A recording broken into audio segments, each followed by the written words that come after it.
લોકો હંમેશા અમને પૂછે છે કે કઈ જગ્યાએ ઇન્વેસ્ટ કરવાથી સૌથી વધારે રિટર્ન મળશે, પણ ફેક્ટ એ છે કે ઇન્વેસ્ટિંગ એ ક્યારેય માત્ર હાઈ રિટર્ન્સ પાછળ ભાગવાની આંધળી દોડ છે જ નહીં. Investing is fundamentally about managing risk intelligently. એટલે કે રિટર્ન કેટલું મળશે એના કરતાં તમારા રિસ્કને તમે કેટલી સમજદારીથી મેનેજ કરો છો એ ઇમ્પોર્ટન્ટ છે. જ્યારે માર્કેટ બુલિશ હોય ત્યારે કોઈ પણ કમાઈ લેશે, પણ સાચો ટેસ્ટ ત્યારે થાય જ્યારે માર્કેટમાં ડિસ્ટર્બન્સ આવે.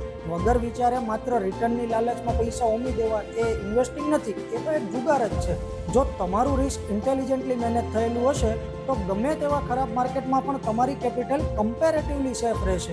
અને રિટર્ન તો બાય પ્રોડક્ટ તરીકે લોંગ ટર્મમાં આપોઆપ જનરેટ થશે જ, જ્યારે સમય સાથે માર્કેટ કન્ડિશન સુધરશે. અને આવા જ ઇન્ટેલિજન્ટ રિસ્ક મેનેજમેન્ટ સાથે 100થી વધુ વિઝનરી ઇન્વેસ્ટરને 100 કરોડથી મોટા પોર્ટફોલિયો સુધી પહોંચાડવાના વિઝન સાથે અમે અમારા મિશન 100 પર કામ કરી રહ્યા છીએ. જો રિયલ વેલ્થ ક્રિએશનની આ ફિલોસોફી તમને સાચી લાગી હોય અને પ્રોફેશનલ રિસ્ક મેનેજમેન્ટ સાથે પોતાની એક મોટી લેગેસી બિલ્ડ કરવા માંગતા હોય તો આજે જ DM કે કમેન્ટ કરો.